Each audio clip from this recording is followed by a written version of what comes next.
Hi, Jaselyn. Welcome to the Magic Hour. I'm so excited to have you. Okay, so why don't you start? Why don't you give us like a brief bio, a current bio, because we'll get into like some of your history. But give us a brief bio. Hello. Hi.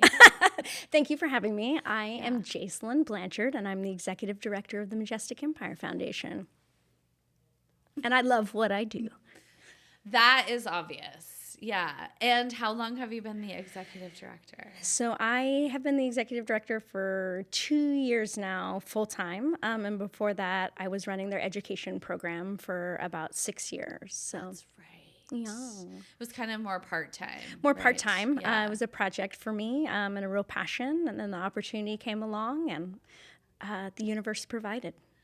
The universe did. I mean, I told you, I remember vividly when you told me that they made you the executive. I was like, best decision they've ever made. Because I really feel like, and you know, we can get into this, but that you are going to usher in a really new era for that I feel like it. foundation. Yeah, I'm loving it. It's Fresh it's a energy. good fit. It's like a nice blend between business, marketing, and theater. It's like kind of puts all my selves in one spot, right? Yeah. Isn't that weird when that finally happens? It's like, I feel like as creatives, we kind of pick up all these like hodgepodge of skills along the way, right? It's like a little bit of this, a little bit of that. You know, I studied herbalism and then I was picking up yoga. And it's weird that when you finally like lock into this thing that you're supposed to do, that you get to use all of these tools that you've gathered along the way. And a lot of times those tools like don't make sense at the time, right?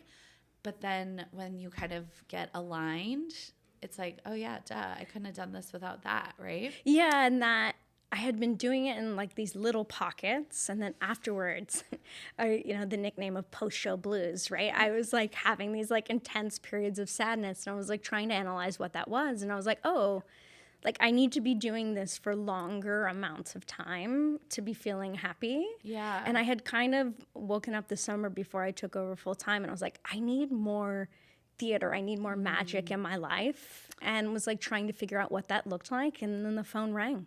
It's crazy. So speaking of magic, I like to ask everyone as kind of like a first real question. Ooh. What was the last time recently that you experienced magic? So magic for everyone can mean something different, like maybe synchronicity, just something that you were just like, you mentioned like theater magic, but something that really felt magical.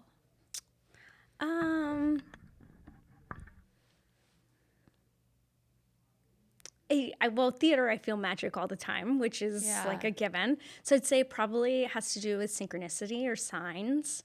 I lost my dad now about 12 years ago. And so whenever I see signs, I really think about that being magic. Yeah. And I was visiting with a friend recently, a newer friend, and he pulled out a photo of a braid that he had done on his daughter. And it really was the level of magic that kind of kicked me backwards. Because when I was a kid, my dad braided my hair. And it was our special thing that if I was doing really good in school, on Fridays, he would give me a braid from this really cool book called The Braid Book. And I mean, like, not like, hey, like little braids, like fishtails, like crazy. Your dad could do yeah, that? That's crazy so braids that he cool. learned how to do. And so when he showed me this picture, I was like, oh, wow, a visit from my dad. Like that to me felt like a real piece of magic, like the same way, like the cardinals in the backyard, the cardinals on my wrist, the little things. That was a real like magic moment for me, where I think sometimes when we're so busy, we stop seeing the signs. Yeah. And this was such a in my face sign. Out of nowhere, like zero context to it, like whatsoever. Like we weren't like talking about his daughter, we weren't talking about any of these things. And just to be like, where I was like, oh, I had to look at the magic. Yeah. I think sometimes. And it was like a visceral feeling. Oh, like it was brought like you right back. brought me right back to like almost like clearing energy where I was like, oh, I remember sitting on the floor of the bedroom, like getting the braid. I remember what this felt like and how special it felt to be able to go out into the world and be like, my dad did it.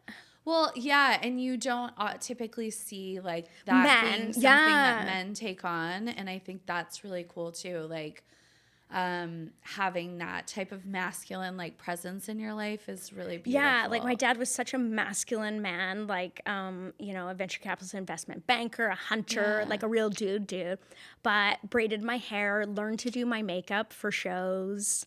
Like he did my he curled my hair, he like blow dried my hair every night and put it in sponge rollers, like very like gem. Yeah, very into like what was his name? His name was Jeff, Jeff, Jeffrey. Yeah, and like such a magic moment where I think in the like cycle of grief, right? Like I don't always like feel the magic all the time. Or connected. Right? Like, and I think a long time I was so profoundly sad about it that I like kind of shut myself off from the magic. You have to, because it's survival. So overwhelming. Yeah. I've heard Heather McMahon, which actually we have a story about that connects us. She talks about the Dead Dad Club, and another one of our mutual friends, Liza. You know, it's like she's coming up on the year anniversary of her dad, and it's just like, it's something that you know, I still have my dad and we're very close, and it's just, yeah, I'm glad that you are feeling more connected to it, because I think when you're in the beginning of grief, it's so hard to like zoom out almost. Yeah, zoom out. It's so hard to like feel it. So that's, I guess, originally how Heather and I got hired to do a website for her tour, and that's how we originally. Okay, and so then, we're talking about the comedian Heather McMahon, if you don't know, and I guess we can get into that story now. Yeah. So you were hired to do her website. To do her website. I had no idea who she was. A friend called me up and was like, hey, like, I have this client who's a comedian. Do you want to do the website? And I was like, okay. And then got to know her better. And that was kind of one of the original things that like really gelled for me, is that we were both in the Dead Dads Club. Yeah. And what I appreciated about it was the humor that she brought to it. Me too. Like when you listen to her, like in a lot of her stand-up, she talks about, you know, and in like a funny way. Yeah. Which I think we can all connect to, right? Because it's like in the midst of this devastating loss, right? You can still find. And Heather and I, both of our fathers were treated MD Anderson. There was just like a lot of like, we're also both like strong blondes. Like I think coming together in that time period was like really helpful for me to be able to look at approaching like grief differently. Yeah. I didn't think we were going to talk about grief, but I think I did not plan to like talk about grief. But I think that it can be so helpful for people. And I think as hard as it is to like infuse humor into it, it's like, you know, death is a part of this human experience, you know? And I think none of us are getting out of it, right? No. And to love someone is to, you know, play a part in this whole experience. And so like, I think when you can just add humor to it, right? And it's so heavy. So I think it's a really beautiful thing. And so when you and I met, it was in a mutual friend's backyard, and you and I like immediately connected. We're both very loud, you know, blondes. Both very loud, strong, powerful blondes. Yes. You know. Had a lot to relate to.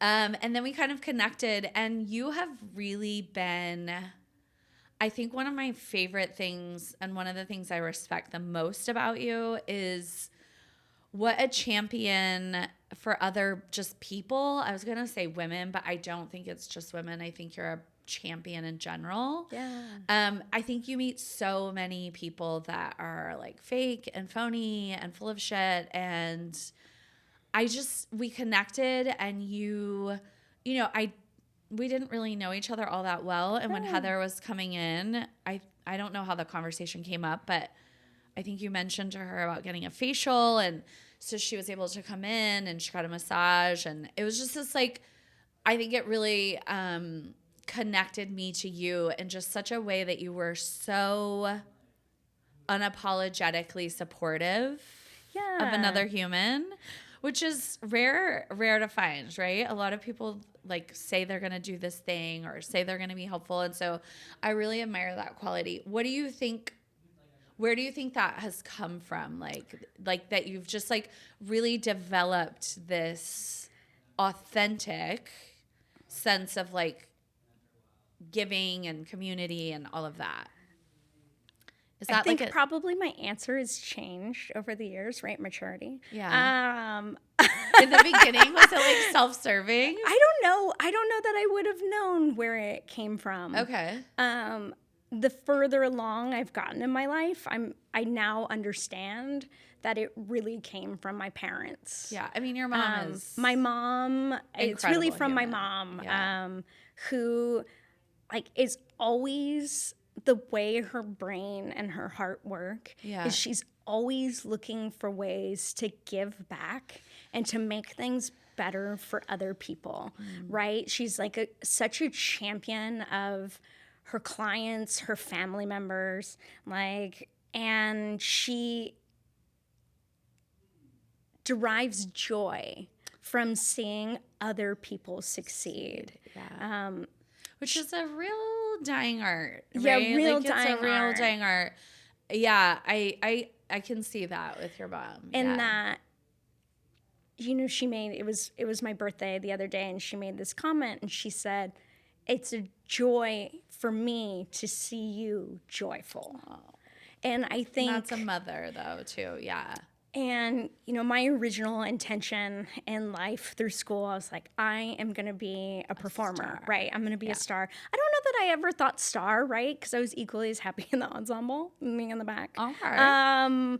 But I thought I'm going to be a storyteller. I'm going to be a performer. I'm going to be on Broadway, right? That was the dream. Yeah. And then I remember I had a teacher, Tom Jones. Tom Jones. Thank you, Tom. Shout out to Tom. Shout out to Tom. Thank you, Tom Jones. I think I was stage managing in the class, and he said, "Oh, wow, you're good at taking control." Oh, and I really took that to heart, and I thought, "Oh, wow, I do kind of like running the thing." And as an actor, you're always dependent on someone else, right? Okay. Like the person running the thing. A producer, a director, a stage manager, tell me where to be and when to show up. Casting director, give me this job, right? Yeah. And I think as I got into it, I was like, hey, I'm not sure that I always want to give up that amount of control. Maybe it's a type A thing. Type A. It's giving type A vibes. Maybe it's giving like type A vibes. Type A vibes. Yeah. Which is, leader vibes, whatever you want to call it, right? And I found that I am equally as joyful on the other side of the table. And when I moved back from San Antonio and moved back to San Antonio and started producing the scholarship show, this education and scholarship show, and watching the students succeed, I was like, wow, I actually feel just as much joy, if not more joy, making this happen than it being me doing it. Which I think is such a great, because I think, you know, we need a balance of the doers and the makers and the getting shits done, right? Yeah. So I think that's a really cool transition to kind of like notice that about yourself. Yeah. And like take a step back and be like, oh, okay, like let me pivot, right? Let me pivot. I love a good pivot. And I think I've been thinking a lot about this recently, and maybe this like all ties back to grief and things, that thinking a lot about legacy, right? I never think about legacy. Is that weird?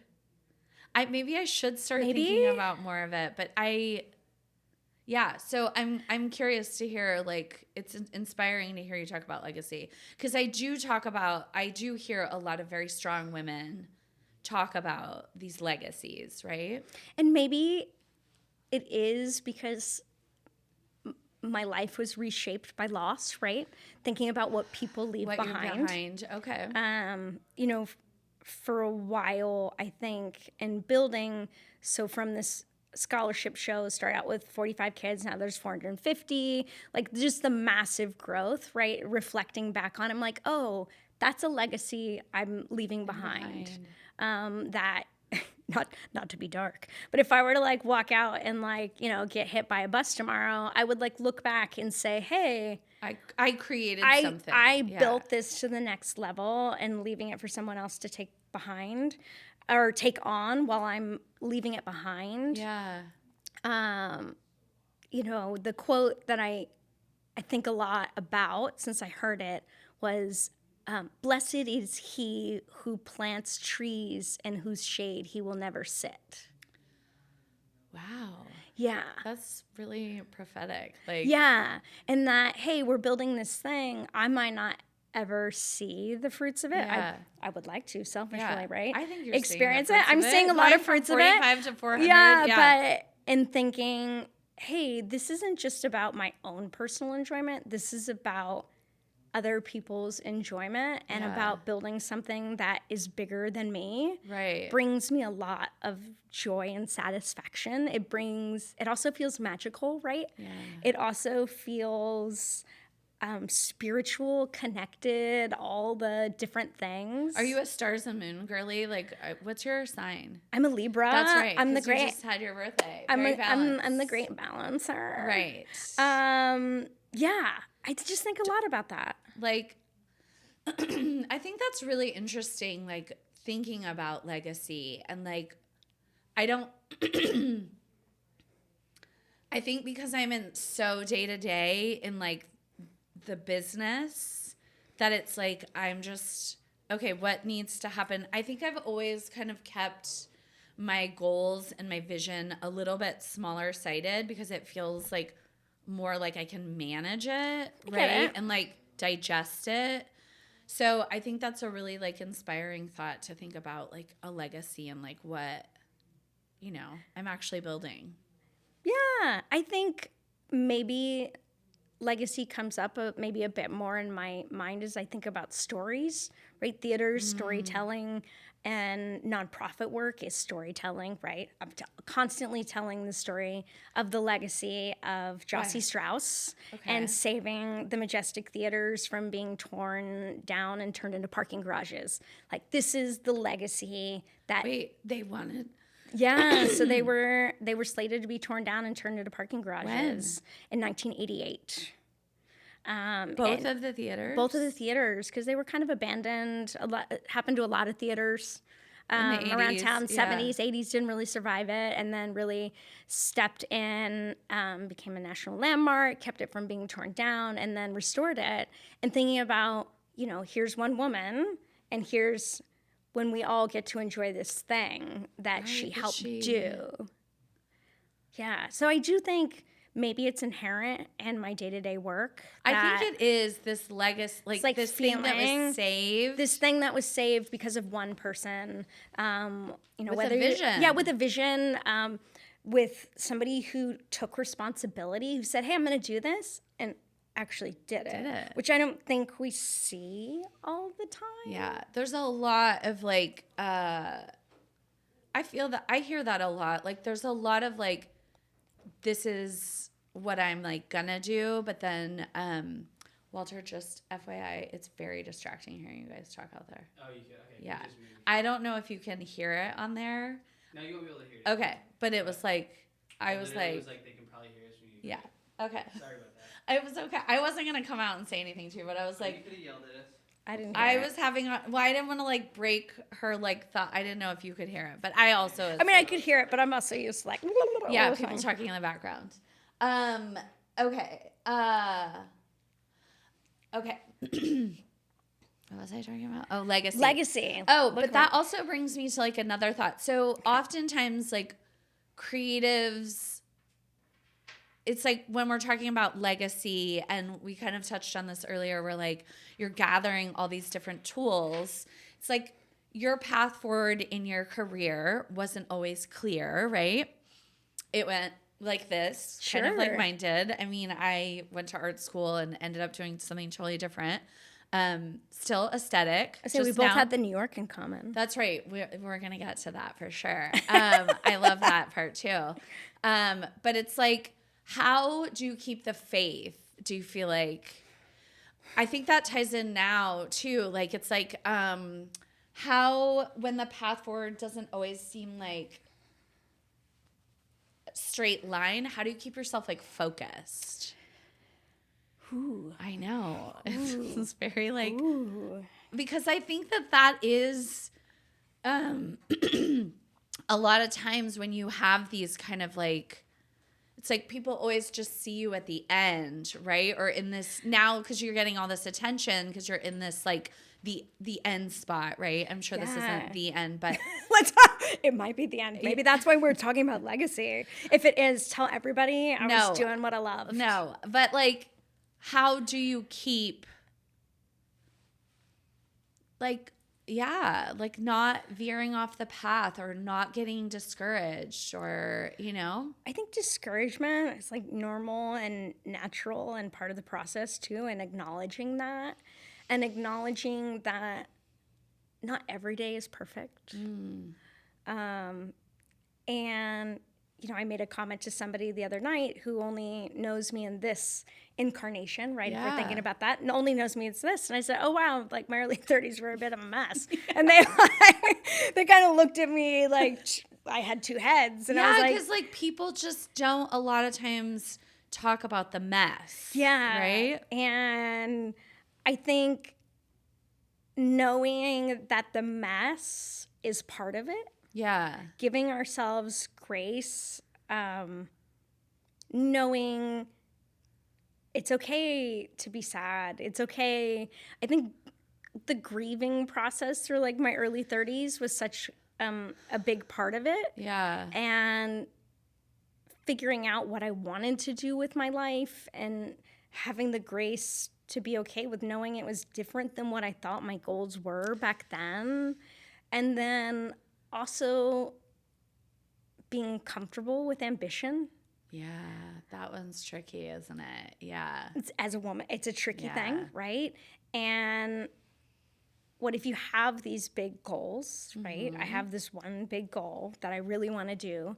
And if other people around you don't see it, don't understand it, and can't support it, how do you deal with that, right? And knowing that the people who are in your life may be in your life for a reason and a season. Yeah. I think that is also an interesting thing to look at. And being comfortable with the journey changing. Yeah. And shifting. Shifting, Yeah. Then what right? you, because I think I think that's why I like learned a little bit, like that was my big lesson in my 30s, and especially like getting married and then getting divorced. And it was like, oh wait, whoa, this did not go like how I thought it was going to go. But I think and so that's why I've always kept my vision kind of like smaller sided. Sure. It's like, okay, like let's just focus on what the task is right here. But so you said a lot in there. Then I'm like, okay. How do we unpack it all? Yeah, Let's like unpack that's it all. let's rewind. But so one thing I want to tease out is, how do you not take things personally? Like, Oh, gosh. you are in a fundraising, you do fundraise a lot, so I'm sure that's hearing no a lot. Like, how do you deal with that? It was the biggest challenge. Yeah. Look, I'm going to adjust into my comfy seat Okay, for get this. it. Comfy seat, Yes. shoulders back. It was the biggest problem I had with being an actor.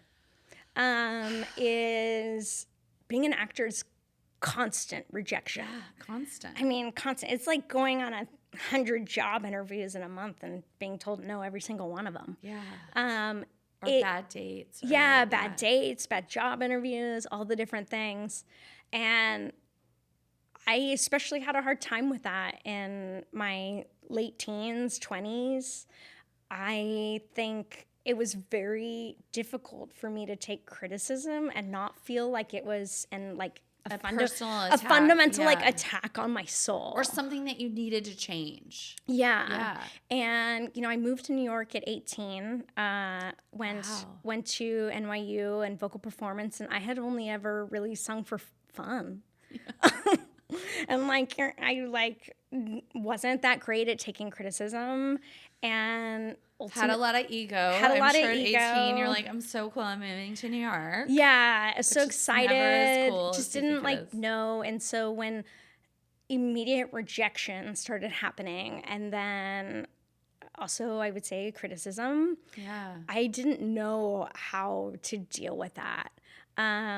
My physiological reaction was, which led me into some like pretty major vocal trouble. Okay. I developed vocal cord dysphonia and really stopped being able to sing, which was my gift. Right. Which is very interesting when you think about the energetics of it, because have you ever read the book, The Body Keeps Score? Yeah. So it's like you think about the things that our body does out of like protection and like, yeah, I mean, you see a lot of people that are actors or that pivot into eating disorders, right? Because it's like the thing that they can control and they're dealing with all this rejection. And I do think it's a lot harder. You know, I'm solidly in my 40s now, and I think it gets a lot easier to not take things personally.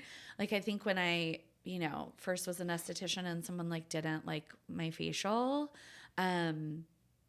it was really easy to be like, oh my God, like, what do I need to change? What do I need to change different? Like, and now it's like, if people come in and it's like not their vibe, it's like, okay, sis, like there's somebody else out there for you. Well, you know? I remember hearing the quote. It was like a quote from college, and like a teacher said, opinions are like assholes. Everybody has one. Yeah. It's and like, then it's oh, okay. it's okay. And you don't have to take it personally. Yeah, you know? it felt very personal to me, and it wasn't until I ended up with this amazing teacher, Jeannie Levetri. Jeannie, oh, you my life. I tell you this all the time. That who was so unabashedly herself. Yeah. And like being there with like this woman who is so strong, who was like, hey, you're not crazy. Yeah. Like I was feeling crazy, like, hey, you're not crazy. Like, let's work through this together. And if it's not work throughable, then like, I'll tell you. Yeah. Like, then you can kind of take what you think works for you and you can grow out of it and discard the rest. Yeah. And, you know, ultimately I worked with her to rebuild my voice from scratch. Wow. And in the process, that's where my self-esteem came from. That's where the tools that I needed to learn came from. It just came in like a really different journey than I thought it was going to be. You know, and it's also, it's like, I feel like most of the skills that I developed living in New York, it's like you're in a pressure cooker. Yeah. You know? Like and I didn't feel like I could make mistakes. Yeah. In that environment that wouldn't forever define me. Yeah. Also, and it wasn't until I was in grad school that I felt like I was in a safe environment to really fail and like, what's the, you know, jump off the cliff. What's the worst that's going to happen? You fly or you fall? You figure it out. Right. Okay, so you moved to New York what year? 2004, I think. Okay, so we were there at the same time. Yeah, that's crazy to think about both crazy, of us there. Crazy to think about in the machine that we were both there wandering the same streets. Yeah, just in like a different space. Yeah. Wild to think about. So, and then when did you leave? I left in 2008 and moved to Rhode Island to do my master's at Brown for 3 years. And then I moved back to New York for a couple years. And then family brought me home. Right. Yeah. And then, so you're juggling all these things. What does like a day-to-day look like for Jaselyn? Like every day is probably a little bit Every day different, is a little different. Okay. Every day is an adventure. Give us like an average Monday. What is the average Monday An look average like? Monday, I like to wake up and I like to do my trampoline. I do the little mini trampoline, you know, to get the lymphatic, a little rebounder. Okay, big fan of that. You know. How long do you rebound for? That's a very hard exercise to do. Not as long as I should. Okay. I think I've read like at least 3 minutes. At least 3 minutes. As long as you're doing 3 minutes. I have this like goal every time I get on. I'm like, I'm going to do 1 minute longer than last time. Okay. I don't know that it always happens because I've never really made it past 10. Would you consider this your like meditation? I would. Okay. Yeah. I'm a mini trampoline or walker. Okay. I like to walk. Okay. Fix myself some breakfast. I'm a big coffee person. Okay. Iced coffee or die. Okay. Oh, we're an iced coffee girl. Yeah, Okay. even in a blizzard, I drink iced coffee. Wow. Okay. Yeah. So we start with a I'm nice committed. coffee. Yeah. Breakfast. And then do you work from home? Do you go into do you have an office at the We have an theater? office above the Majestic. Okay. We have a new project we're working on. It's about to be announced too. So sometimes I'll work there. I do a lot of meeting people Okay. places. I know. I think you were telling me like shameless plug the creamery. Yeah, You love to I go to spend the a coffee shop? lot of Okay. time at Cream. You should go there. It's great. And they're really What's wonderful your- community partners. What's your creamery order? I do an iced vanilla latte. Okay. Yeah. I'm a vanilla latte girl too. I'm a vanilla latte. Kind of basic, right? I think one of the coolest parts about this job is that collaboration and community is at the center. And so a lot of what I do is I meet with other people and I figure out how can we work together to make something better than what we would have done on our own. Collaboration. Yeah. And so is the name of the game. Yeah, figuring out where are connection points and communities. So a lot of what I do is meeting with other people to figure out how we can make magic together. I love that. It's great. Which is like so fun. So do you find that most people are like very receptive and so you're not dealing with as much rejection these days? I'd say I'm not dealing with as much rejection, which is nice. just Maybe really just on nice. like the fundraising side. Nonprofits always need money. We could use money. Yeah. The only limit to the impact we're doing is the funds that we have. So I do feel in a very unique position that if I have a dream and I can figure out how to do it, I get to do it. Yeah. Which is a really unique. You just have to figure out how to fund it. Just have to figure out how to fund it. Yeah. And then I think the thing that I see that holds a lot of people back, which maybe it's something I excel in. Look, I'll finish the statement and then reevaluate it. Okay. Is actually doing it. Right. Which is what we talk. I mean, a lot of people are full of hot air. A lot of people say they're going to do it or, oh, I'd like to do this. And then when we get into it, I'm like, well, let's come up with some tasks that are executable and let's do it. Okay. And it doesn't always, like, I really like to approach things from a practical standpoint. Okay. Like, hey, we want to do this thing. This is what it takes to happen. And how do you know what it takes to happen? Okay, let me think about how I want to articulate this question. How do you know the steps? Because I think that's why a lot of people get caught in the weeds. So it's like I had this vision for this podcast for a while, right? I know. I actually remember talking about the podcast with you. I remember exactly where we were. Tell me. The couch we were on. And you actually, my mom was talking about it too. She was like, I was there for the conversation. Really? In which we first started talking about this. Do you remember what I said? I just said I want to have a podcast. Yeah, you were like, I want to have a podcast. I'd like to have you on it. Okay. I was like, well, duh. Yeah, duh. Duh, we like to talk. But I think that's what happens is like a lot of people, have this vision, right? But then it's the actual steps to getting things done, right? And that is where I think a lot of people get lost. So when you see a project, how do you already know the steps? What would be your advice for people? Like, how do you tease out the steps, Well, I guess it kind of depends on the project. I do think it also helps that I grew up with like an entrepreneur as a father who was like a real self-starter. And he was like, this is what it takes. Analyze, step back from the situation, right? Step back, see the whole picture and say, this is what's going to fix it. This is how we fix it. And then we should fix it. I think that's a real skill though, because I do think that it's not for lack of ambition or drive that a lot of people's projects don't get off the ground. I think that it's really the tasks, right? And the list. And sometimes, it's like, I don't know. I think, I obviously believe in magic and energy and all of these things. And it's like, once I kind of stated, like, I'm going to do this, it's like finding this podcast studio lined up. It's like kind of everything kind of flowed. But I think that sometimes people that don't live in a more flow state and aren't meditating or projecting, I think sometimes they get lost in the weeds. And I think that's just a really beautiful skill that you have, that you're able to kind of like, right? Task it out. I do think a lot of it started, I remember calling my dad and saying, at the time I was working in PR and I think also as a talent recruiter for a tech company, and an actor, and an audiobook narrator, like 15 different jobs all at once, like you do in New York, right? For sure. And then I said, I want to work for myself. It's like, I think I could do a lot more working for me, have a lot more flexibility, and make a lot more, and not be so beholden to other people. Was how I felt. And so my dad was like, okay, cool. You want to start your own company, right? And I was like, yeah. Dad, yeah, great. You're going to help me.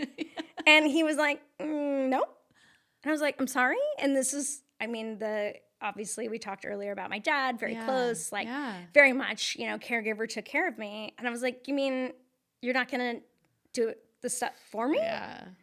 He was like, no. He said, you can Google how to start a company and I will give you advice. Yeah. And I remember feeling like, what? Like, my dad's not going to do it for me. And like, I went down to the courthouse myself in Brooklyn and filed the paperwork. I took the paperwork to Chase Bank and started a business bank account.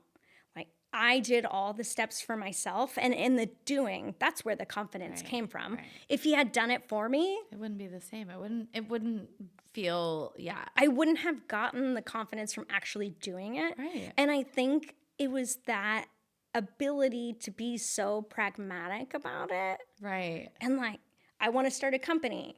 And he was like, okay, go to the courthouse. Right. File the paperwork. I hear a lot of people talk about younger kids, and you work with a lot of them now, right? I work with a lot of younger kids. Right. And so that they feel and see a shift in these younger generations, they're less willing to like, I don't know, it's weird because they're less willing to like compromise on what they want, but I also feel like they're less willing to actually do the work. And I hear this time and time and time again. Do you feel like that? I mean, not to sound judgmental in my next comment, but I find the boundary conversation very interesting. Now, we're probably from the generation where we have no boundaries. Right. We're like, people pleaser to the max. Like, people pleaser, workaholic. I will just exhaust myself for you. Yeah. And they just aren't willing to do that. They aren't willing to do that. But sometimes I think when people are so busy creating boundaries that they're blocking themselves. From magic. And that sometimes the magic happens when you're out of your comfort zone. And in the doing. Yeah. And when you're exhausted at 1 a.m, sitting in theater being like, what are we doing? And versus like, hey, my day ended at 6 because that's my work-life balance. Right. Now, I will say I am a workaholic. Like, I love working. So maybe like not the best there's probably like somewhere in the middle, but I love I love what I do. Same. Yeah. I love working. If I could figure out how to work and not sleep and like just walk around with a little IV pole and iced coffee, I'd probably do it. Like, it's maybe but I do think unhealthy. That the best things that I've ever done is when my back is up against the wall, right? Yeah. When I left hiatus, I was making nickels, right? Like, but you were also giving so much of your own worth to somebody else, right? And it started to feel a lot like so I felt so restricted, right? Yeah. And I knew what I was providing was like worth more, and they just like didn't see that value. And so, I kind of with like a hope and a dream. I mean, I had kind of this vision, but I think that I'm a single mom. There's no one else that like helps me like pay the bills. And I think that was the scariest thing I've ever done, right? It was like, maybe not ever done, but it felt really scary just because of like what was at stake. And it really pushed me to like hustle and make it work. And I think that is a lot of like what happens when you create these boundaries. It's like, well, you're blocking yourself from a lot of the stuff that happens when your back is up against the wall. I think some of the best moments of my life have come from my back against the wall and feeling defeated. Yeah. You know, I've had businesses that didn't work out. Yeah. I've had investments that didn't work out. I've had projects that didn't work out. And going down, you know, right? It's a peaks and valleys. Going down in that valley and figuring out, how am I going to pick myself up? And taking that time to be quiet enough to say, what do I want to do? Yeah. And really listening to that. And that takes discernment, right? That takes discernment. That takes wisdom, patience, experience.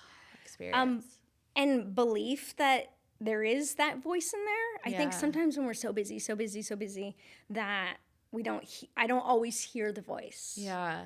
And then knowing to slow down and say, okay, what do I want? And how then, okay, we decide what we want. Let's be real and practical about it. Yeah. We decide what we want, and then how am I going to get it? Right. And what are the steps? Again, you go back to the steps. Go back to the steps. Yeah. And saying, and being like really like stupidly practical about it. Like, and I think that's how I try to approach every project is, let's be really practical about it, because if we're actually practical and we come up with what we're going to do, then all we have to do is do it. Execute it. Yeah, right. It's not rocket science. Yeah. We're not saving lives. We're not, we're not, saving babies from burning buildings. We're making theater. Right. Like, well, and I think too, one of my biggest compasses in life has always been to kind of lean into like what I feel the most grateful for, and then kind of push into that. Yeah. And that is kind of my beacon. Like, okay, what is bringing joy? What am I most grateful for? And then like, let's lean into that. Okay. So getting back to like the Josephine Empire, I just like blended that together. The Majestic and the Empire. Yeah. Are we allowed to talk about? We can talk about it. Yeah, Josephine? Yeah.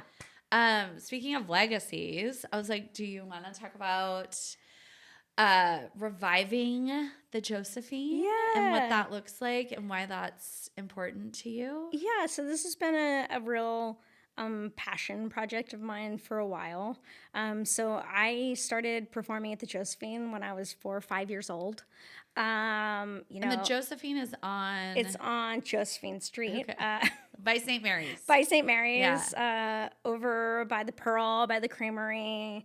And it's an old historic movie theater built by the original projectionist from the Majestic Theater, who wanted to build a movie theater on the outskirts of town, which crazy to think about that being the outskirts of town back then. Why did he want it on the outskirts of town? What kind of shady stuff was going on there? What were they showing in that theater? That's what I'm wondering. Yeah, it definitely in the evenings. In the evenings, definitely like all movie theaters in San Antonio went through an X-rated phase. Did they? Yeah, in the 70s, the Majestic, the Empire, all of them became naughty. Do you have like the old like reels? No, they're all gone. That's unfortunate. Yeah. Okay, so they went through a 70s naughty. Okay. They went to a 70s naughty. Have you ever been in one of those theaters in New York? I went one day. Did you? Oh yeah. Like definitely like would not recommend that. I mean, maybe I would recommend it. Maybe we should all do it. I think it's just worth doing once in your life. There you go. I mean, it's very gross. Yeah. Did you like immediately go home and shower? Yeah. That's what was necessary. I mean, yeah. It's just kind of wild that like people want to go in public and like watch that and do that. Like, yeah, it's just a different thing. Yeah, it's cool. Okay, so Josephine. Yeah, so I grew up in town. Yeah, and then I grew up performing there, and like some of the best memories of my life are in that space. I learned empathy. I learned leadership. I learned, hey, you can make a show in 10 minutes while the audience is in there. I learned how to be brave. I learned, just so much that now that I look back on it, I'm like, hey, that's where I can remember calling my parents in grad school, like so upset we hadn't done a part of the show. And it was in a week. And my parents were like, you used to learn shows in the parking lot when we were already waiting in the audience. Like, You got this, girl. yeah, like, you got this. Like, you know how to do this. You and got so, you know, as I've sort of shifted into leading education and production in my life, the big problem that we had was space and finding the space to do it. So we started kind of renting the Josephine. And, you know, time has taken its toll on her. took its toll. I went there maybe a year and a half, 2 years ago. I went to like one of those candlelight concerts. Yeah, it feels like it, time has took taken its her toll. But also that, like, it goes back to fundraising, right? In order to keep these spaces beautiful, they have to have like an economic engine driving it. And Because ticket sales ain't it. ticket sales ain't it. And if donations aren't it, and there's not a supporter base, then it's really hard. And the nonprofit that had been, you know, has been running it, really, like, my hat's off to them. They survived COVID. Wow. Like, they survived not having any business. I mean, they tried their best. Yeah. And as we really got into conversations, it was kind of a win-win situation, that we needed space and they needed help. Okay. So the Empire Majestic has like taken over. No, so we're collaborating as partners. So I love that. Yeah, Okay. so we're kind of serving. The simplest way to look at it is like the managing partner, and really helping revitalize that space to be the community anchor that I remember and I know. Yeah. For other nonprofits, for artists, for musicians, to really, you know, the first step of what we're doing right now. Yeah, that's what I was gonna. Is back to look the back steps. to the step. Look, I guess I'm a There step it is. person. You're a stepper. I did not know I'm a stepper. Do you write these steps out? Like, are you a writer? Like, I'm a writer from memorizing. That's the only way I can memorize anything is by writing it out. Okay. And so maybe that is a part of it, that if I write it, that's all back to manifesting, right? Yeah. Manifesting magic. Words are spells. Yeah. First step is really reviving the education program there. And, you know, at the helm of the initial thing is my original teacher. Oh, I know you were telling me that story. And I think we have that in common too. Yes, we were both showstoppers. Anybody who's a showstopper. Showstopper. Do you remember those red shirts? Yes. Duh. Yeah, the logo. The red jackets. I really want to revive the red jacket. Yes. I'm going to get you one. I need a red jacket for sure. So she ran Showstopper. So we're bringing, and her name is Missy Miller. We're bringing Showstoppers back for the next generation. So cool. And it's really my goal. Arts education, they're being cut in like every school. Yeah. Like, it's not a priority, but really that is where people are learning the skills that make them like great human beings, great leaders, better doctors, better scientists. I mean, it all goes ties into everything. It all ties into everything. But these programs, a lot of programs that are starting are really cost prohibitive. It's expensive. You know, I recognize the insurance that no one thinks about. Right. Yeah. Well, and I recognize I was very lucky. My parents could afford to pay for voice lessons. My brother also. We had lessons. We had private lessons. We had all these things that not everybody could. So as we've been developing what is our ethos of education for the Majestic Empire Foundation, it's to be accessible. So majority of the program is 100% free. So over 65% of the students come from a combined household income under $50,000. That's so cool. So they can these are kids that would like never have access to this. Things. So it's all for them to be able to come and experience it is 100% free. And then those things that we are adding are all 100% sliding scale. And so think if you about need like the depth that this adds to these kids, like the enrichment, you know, like it's priceless. Yeah, and to be adding these experiences, and I see it, right? Yeah. I see it not only from our scholarship program where parents come to me and say, oh, we couldn't have sent our child to college without this help. Feels very gratifying, right? Yeah. But also, they wouldn't have had this experience if not for this. And I'd say that's where the magic is, right? In that moment of like, oh, I say I love my job, but it's not always fun, right? Not every day I'm like, I love it. Right. Like, it's hard. It's a lot of moving parts. It's a lot of moving parts. It's a lot of people. It's a lot of people management, money management, fundraising, like figuring out how to pay for all this is hard. It's not easy. It's not easy. And those moments when those parents communicate that moment where, after a child comes through the program and I see their little Instagram post saying their life has changed, or before I felt like I didn't belong and now I have a community, Right. or I had no confidence before this and now I know I can do everything. Right. Like, to see that come out of that moment, and it's a moment that You help I made facilitate. happen. Yeah. That's where I'm like, feel good about it, right? Yes. That's where the magic comes from. And knowing it was just practical steps that made it happen. Yeah. When I originally took over the scholarship program, I hired my friends from New York who flew down and stayed in my mom's house on the couch to help me. And I worked for free so I could pay my friends. Yeah. Because I knew that I wanted to do this, because I knew that when I saw the product that was being presented, that it could be so much more. Yeah, I mean, I remember those conversations with you. Yeah, it could be like we would so do much your more. eyebrows, and I'd be like, you'd be telling me like your vision, and I'm like, you just gotta like keep at it. You know? And you keep just at kind it. of like chipped away at it. What in the next? Is the theater season started? When does it start? Okay. Yeah. What's your favorite show that's coming this year?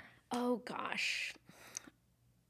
I have a hard time with favorites. This is Okay. bad. People ask me this all the time. Like, They what's do? your favorite? Yeah, I'm like, what's what's your coming? favorite musical? What's your favorite thing? But what's coming that like I have to see this season?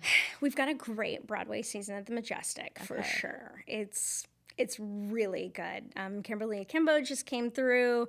Outsiders is coming through. Oh, cool. I mean, really cool stuff. Yeah. And great stories. I love a good story. I'm a Okay. storyteller, like through and through. I love a good story. And so to be able to see those stories on the stages, Yeah. we're doing this really cool program, really thanks to Valero, called Broadway Bridges, that's letting Title I students and teachers come see Broadway 100% free. And to get people in the doors to see it, because when they see it, it's hard to put into words, Yeah. right? I remember my first Broadway show in New York. Yeah. What was it? My mom came to visit, and she was like, "We're going to Broadway," and it's like, I didn't have any money for Broadway in New York. Like most people don't, right? Those tickets were expensive.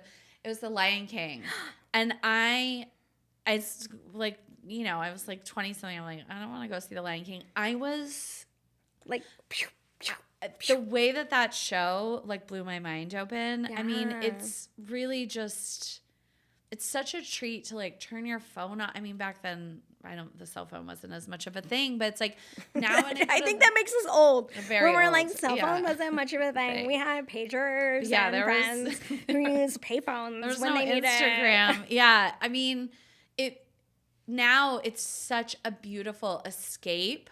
I think the last show I saw there was Frozen. And it's just cool to like not have your phone. It's just like get lost in the theater, Get lost in the story. Yeah. Experience your feelings. Get in touch with your feelings. See a different side of humanity. Right. Learn And a like different these thing. stories reimagined. What is your favorite place to go to dinner downtown before a show? My favorite place is Bohannon's. Okay. I'm a Bohannon's girl. How do we order our steaks? I do. Medium rare. I'm a Medium real rare. Texas girl. I like it. And what kind of side do you like? I like every side. But I also really like to pick, but my favorite part of the meal is dessert. What's your favorite dessert? I'm a Cherries Jubilee girl. Okay, cherries. That makes you sound like you're 800. I am. A Cherries Jubilee girl. I am a Cherries Jubilee girl. I love sweet treats. I got a sweet tooth. I love that. Well, that's like a really good place to end. Yeah. Thank you And for coming yes, in. thank you. Thank you for having me. Yeah. I think we talk a lot about magic, and I think what a big blessing you do is you make people feel magical. Oh, it's like that's really we what get life's to about. be Yeah. we get to be magic makers, Kind of, and yeah. I feel grateful for that. I feel grateful to know you, and grateful that you're putting some magic out in the world. Oh, I feel the same way. But I also think that it's like just very similar that we just remind people of their own magic. You know, it's like just inherent. Like, just bring out the mirror. The more magic that can be felt in people, the more magic we'll have in this world. I know, which is what we and that really feels need. good. Yeah. That feels good to have other people make magic. And knowing other people making magic is not going to reduce my own magic. It just creates more and multiplies. Yeah. What's the expression? Like, don't, or I can't remember the exact quote, but it's basically like, give yourself permission to shine, because that will give other people permission for them to shine. Yes. What role do you think that theater plays in today's cultural and like political landscape? Making everyone a better human. Yes. And like, how does theater do that though? Like, what is... Well, I think there's a difference between making theater and watching theater, right? Making theater makes better humans, because when you're stepping onto that stage, you're doing something that's extremely vulnerable, right? Stepping in front of people, being willing to make yourself like be looked at, to stand with 2 feet on the ground and a big, strong voice and say what you're supposed to say or what you want to say. That's where confidence comes from. That's the same energy that you have to bring into a job interview. That's the same energy no matter what you choose to do. Whether you're going to be, the best damn gas station attendant ever, or president, or anything you want to be. Requires talking, requires listening, requires I think heavy presence. on the listening. I think a lot of people these days like really don't know how to listen and not take on what people are saying as like they're like, you can listen and it can not offend you. It can not be what you agree with, but you can still just listen. You can still just listen with an open heart. Yeah. Be like, People hey. say things all the time to me at work that I'm like, really don't agree with that, but like, that's okay. They're still like having their own human experience. And I think a lot of times in this, like, cultural, political landscape, it feels like if you say the wrong thing, you're going to get canceled. And I think people so often, and I think it's also really interesting you touched on this. Doing this podcast has actually been like not easy for me, which is weird because I am very extroverted. I love talking to people. I talk to people all day. But I talk to people in a way that's like not broadcasted. Sure. And that really does feel like a shift. And so it's kind of like what you're talking about. It's like the confidence of being able to talk about these things on a larger scale. Also the confidence to stand. To me, podcasting is like being on stage, right? The confidence to stand center stage and say, hey, it's okay if you don't like my performance. Hey, it's okay if you don't like this thing. It's actually not going to change how I feel about myself. Yeah. And I'm actually going to keep doing it. I'm actually going to keep shining, because that's what brings me joy, and I know is bringing the world joy, even if it doesn't bring you joy. Right. I think that's a hard thing. I also think that's a really hard thing as a woman. Not to like say men don't experience this too. Sorry, men. I know it feels like an extra thing to like stand on 2 feet with like your big girl pants on and say, it's okay if you don't like me. Yeah. Like, it's okay if you don't like what I have to say. That is, well, especially as people pleasers, we're both people pleasers, right? Yeah. Like, chop off my arms if it'll make you happier. Yeah. Like, do you need my coat? Yeah. I'm gonna freeze. Yeah, but here's my coat. You take it. Like, I want you to feel comfortable first. I have this great friend who is a Native American shaman, and he has this expression: just because your toe hurts doesn't mean mine should hurt too. Deep. Yeah. Deep. Like, you can say what you want to say. You can be having your own feelings and experience, and I don't have to take it on. Yeah. So I think that's also inherently part of storytelling, and also a part of making theater. Just because this character feels this way, like, I can't judge her. Right. I am being her. Right. It's my job to tell her story authentically and know that an audience is going to judge, react however they want to react, right? Sometimes you'll be in the Majestic or be in a show and it'll be like the saddest scene ever and somebody's laughing in the theater and you're like, what? Like, what is going on? What is going on? But that person's having their own experience. Yeah. I had this dear friend come through with Moulin Rouge last year, and it's one of my dear friends from college who's playing the lead. And I saw the show. Saw the show 10 times. That's a lot of time. Yeah. It's like 3 hours. That's a lot. That's Yeah. a lot of time of my life I just spent doing that.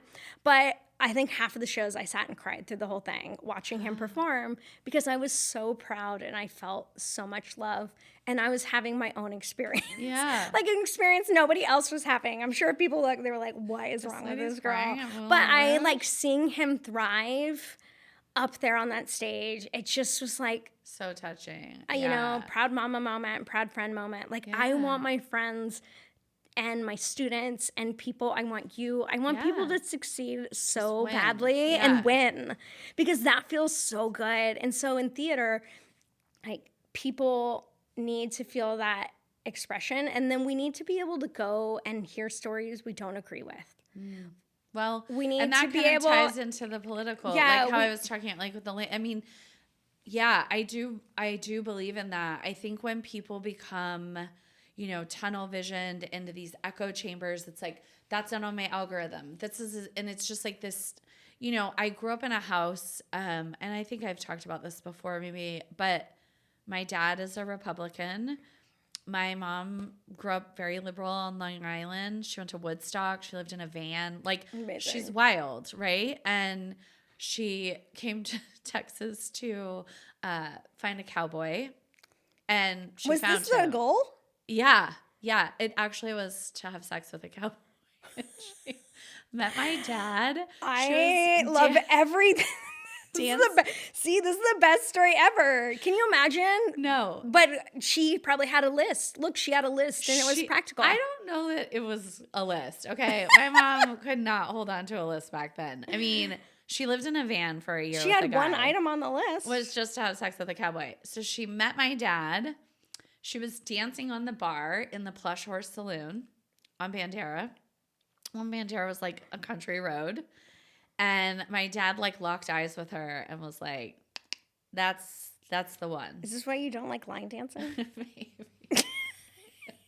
No, I don't like swing dancing. Oh, sorry, swing I don't dancing. like line dancing either. But like We're gonna work on that. I don't know. Maybe There's it's just a something fear about- thing. I think it's a block. No, it's like it just seems so like dramatic and unnecessary. They're like squirt. I don't know. I just What about tap dancing? Can we tap dance? You were a showstopper. I know. Jazz was probably my favorite. Like 'cause jazz it was hands? the most, yeah, like, and I think that there was like a lot of freedom in it. What right? about singing? How do we feel about singing? No, I mean, I sing in the car, but I'm just like I don't love my voice, right? But maybe other people love your voice. I'm sure. Well, hopefully, I listen to my podcast. Listen to the magic manna. But I think growing up in a household with two really different points of view really helped shape me. And then I really think living in New York should be like how in Israel everyone has to be in the military, like man, woman, anything. They have to serve a year. I think living in New York should be mandatory for everyone at 18. Yeah. Just ship them off to New York. It taught me so much about living with other cultures. Listen, I lived in Williamsburg. I lived at the cross-section of a Hasidic Jewish community, the Puerto Ricans, and the Polish. Yeah. None of those people liked each other, but you know what? They just tolerated and like it was fine. Like you do your Hasidic Jewish thing, we'll do our Puerto Rican thing. We'll get out of the way on Friday afternoon when Right. that's gonna go. And I think that is how I view a lot of like political conversations now. And like to tie it back to the theater, it's like it's okay to listen to varying opinions. Yeah, I think it's essential, right? It's okay to listen to varying opinions and not judge. Yes. And know that We no matter listen and we don't judge. and that if you can't listen, then you're part of the problem. Yes. The other thing that I think is like absolutely essential, I'd say living in New York, right? That's where we got our grant. Yeah. But going on one trip alone. Ugh, love this. The summer after grad school, my family would be really proud in telling this story. I lied to my parents, and I traveled. Don't do this at home. Don't do this at home. Yeah. Do what I say. I did have a chaperone I checked in with. Thank you, Bob Gilbert. I traveled alone for 10 days in Italy. I left my friend and her father. We were all on a trip, and then I went off by myself. And I looked up the things that I wanted to do. I reserved some cheap hotels, and I just went by myself. And I had these experiences, like going and seeing the most famous pieces of art and walking up and being like, cool, it looks like the book. Yeah. I'm going on to something. Like, I didn't have to sit for an hour. With like a tour. With a tour, I didn't have to sit and pretend to like things that I Yeah. didn't like. I did what I wanted to do. And I felt that sense, and it's the same thing in New York, right? You feel that fear in your stomach, right? You're like, oh, is this, I don't know, I'm okay. Yeah. And like doing it anyways. Yeah. Like getting through that fear is, same stage, right? Same thing being on stage and making theater. I feel really nervous. I don't know if I'm okay. Yeah. I still feel But you do it butterflies in anyway. my tummy doing different things. I still, get the upset tummy before something really important. Like I Yeah. still feel all those things that I felt as a kid and taking a deep breath and being like, I can do it.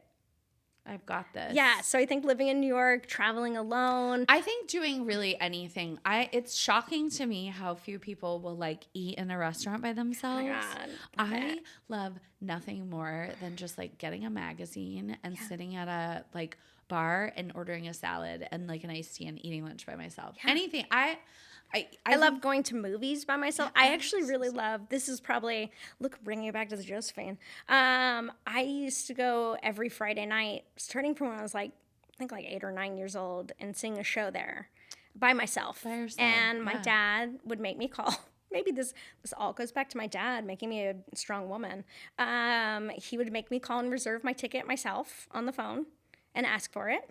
And then he would drop me off on Josephine Street. And he would say, I'll be waiting at the end. We'd find out how long the show was. And I would see the show by myself. Intermission, he would tell me, if you need to go to the bathroom, go to the bathroom. Yeah. Then, I think back then it was like, here's $1 for water. Right. Things were that cheap. The Not water's anymore. probably free, honestly. It was probably. There was no bottled There water. was no And bottled. one was I think we worried drank about from the water fountain. Yeah, there was probably a water fountain. Yeah. There were all these things. And I would sit there and see the show by myself and have this whole magical experience. The thing I love, this is what I love about theater, is that you're never going to see the same thing twice. Yeah. That it's this unique group of people watching this unique group of people tell a story, and the set piece might fall down. Like how the ceiling might fall in. Nothing is ever going to happen again exactly the same in this story. And I love to see, I'm like one of those people that loves to see the same thing over and over. Really? I love it. I also love watching movies over and over again. I was going to say, are you like I can't do it. Do you read books over and over? Wow, interesting. Because I see new things every time. You're always like looking for those details. I'm always looking for the details. I geek out about the details. I'm a geek about the details. Speaking of details, how would you describe your personal style? Because one of the things that we have in common is we both wear a lot of pink, which I think is funny today because I knew she was going to wear pink. And I was like, you know what? I don't want to match her, which is funny because I should have. But I wanted to. I like orange too. Yeah. But how would you describe like your personal style? Like, are we really extremely subtle? I'll be subtle is my really special. blend in. I really blend Yeah. in. I really try to blend in the crowd.